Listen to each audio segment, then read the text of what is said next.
So today we are very fortunate to have Nina Butler, who's the Director of Demand Generation, at Alyce.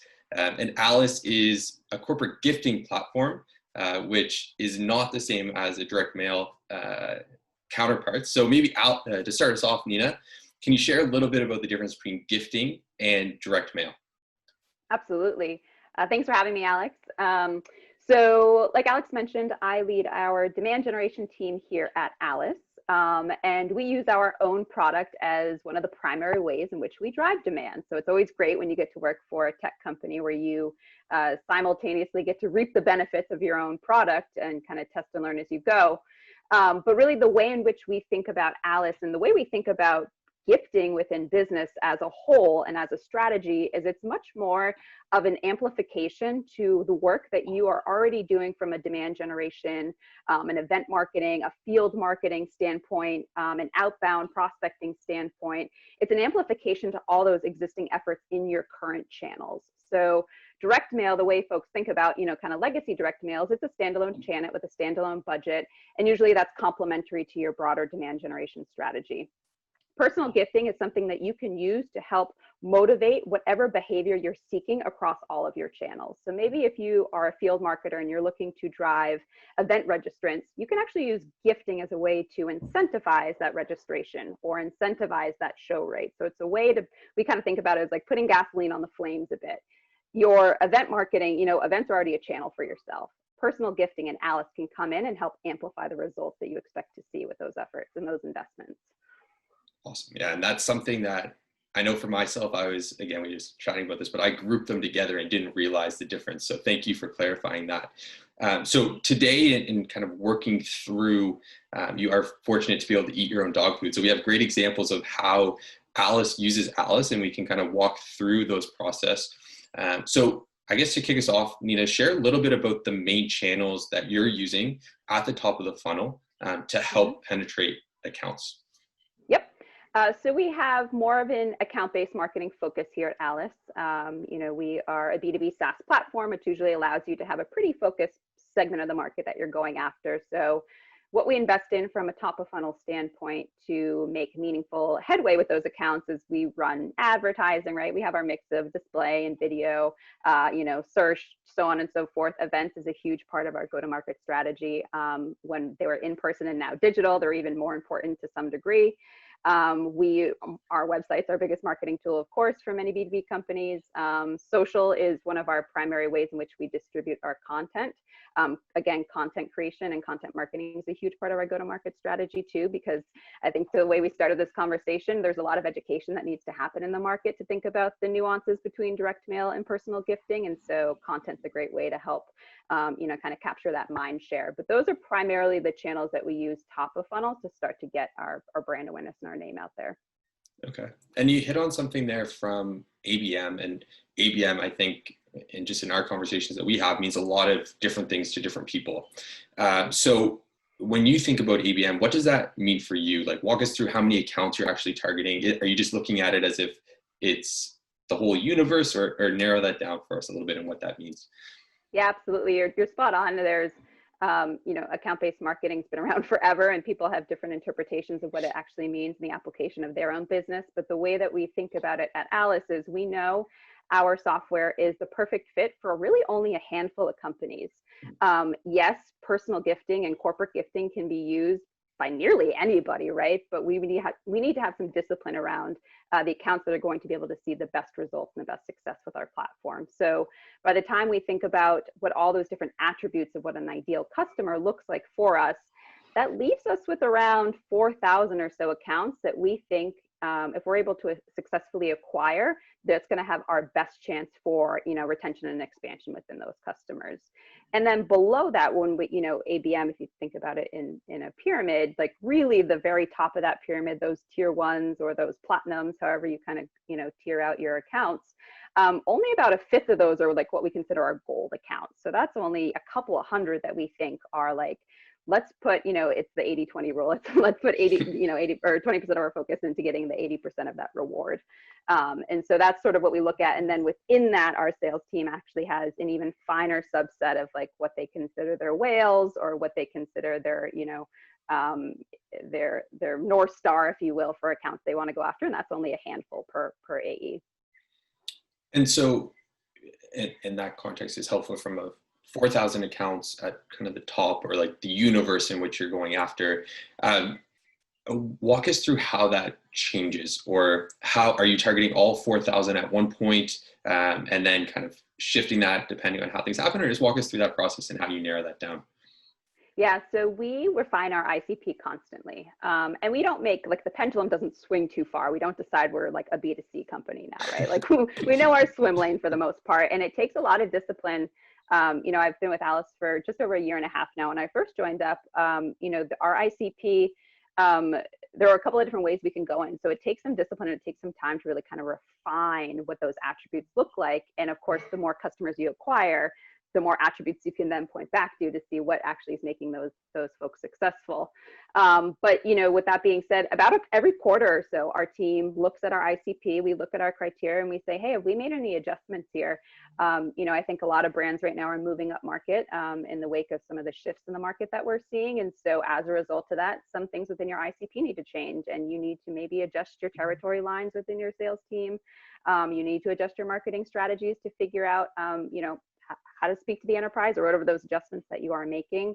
But then also putting the onus on our sales reps to really, keep a strong pulse on what their active, rated account lists are, and trading accounts in and out as they see fit. Because, there's a lot of gray area, I think, when it comes to assessing what makes somebody a potential great customer for you. And it's not as binary. It's just looking at, employee size and revenue targets.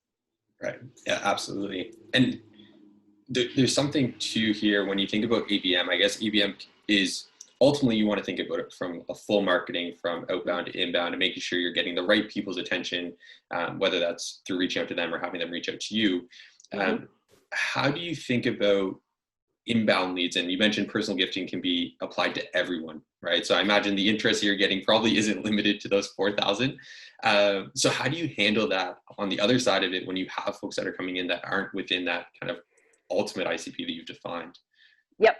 It's a really great question, and it's something that we talk a lot about internally here. So how do we give that account the Alyce experience, knowing that they might not be the best fit for us, and we might not be the best fit for them? And I think right now people are really appreciating, marketing and sales that's incredibly empathetic and incredibly thoughtful of how you are treating potential customers, prospects, and partners of yours. And so when we have accounts that come inbound that we don't think will be able to be successful with us, we have those honest conversations with those accounts right out of the gate. And if there are some, like I'd mentioned, there's some gray area within accounts. Their revenue numbers might not be where they need to be, but they have an explosive sales team. And in that case, they might actually, be really effective using a product like ours. And so it all starts with being honest and transparent and empathetic right out of the gate with those accounts. Because truth be told, a year from now, you might have more of a self-serve part of your platform where suddenly that is a really great fit account for you. And so you never want to burn that bridge. You always want to, it's not now, but a when. And you want to make sure that you've created a great experience to re-engage those potential lost leads out of the gate. Yeah, no, absolutely. And so as we kind of shift through the funnel and start to talk about engaging with these accounts, talk to us about the cadence that your marketing's using, sales using. How are they? Is it at the same time, in parallel? Walk us through what that looks like. Yeah, so we leverage intent to really help us understand who should marketing be prioritizing engagement with, and who should sales be prioritizing engagement with, because you don't want to be doubling down necessarily at the incorrect time if an account is too early in the funnel for sales and on our BDR team to be, spending trying to work the account when they really need a lot more education and a lot more brand awareness. And then similarly, we don't need to be running those top of funnel ads, right, to accounts that we have a late stage op with. And so I really think that, we've made investments to better understand how to measure those intent signals and how to measure those engagement signals, and then having shared visibility between sales and marketing teams to say, this is the segment of our funnel that we are going to be prioritizing and focusing on. And the expectation is now this is your part lower into the funnel that you're going to be focusing on and prioritizing. And as a result, together, now we just focus on like the velocity in which those accounts are moving through our funnel, so we can just get tighter and tighter. But to start, you have to understand, where do your 4,000 accounts even sit? Right.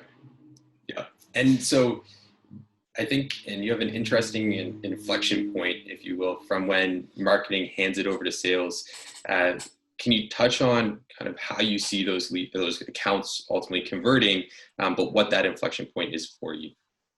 Yeah, so the way that we've broken out our funnel is, marketing's primarily focused on top, which is awareness and consideration.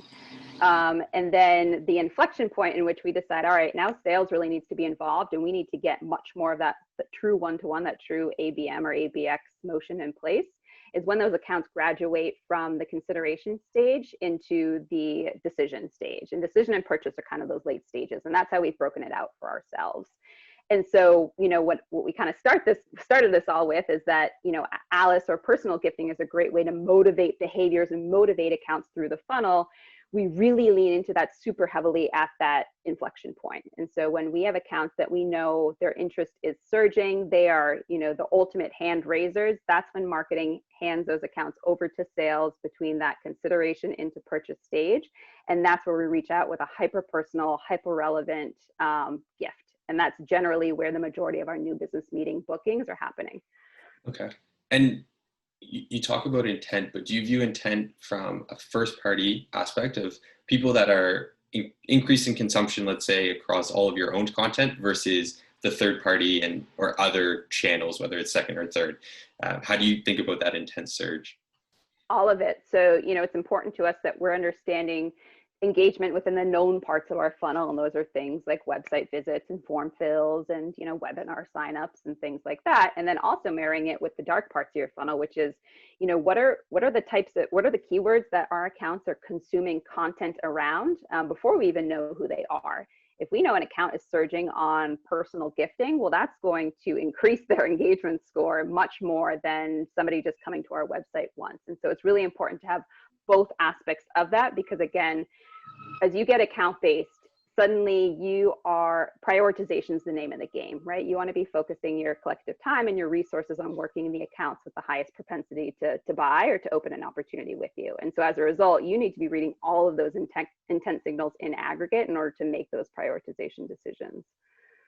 Absolutely. And so just to give us some data behind it, roughly how many folks are shifting from that marketing to sales in any given period?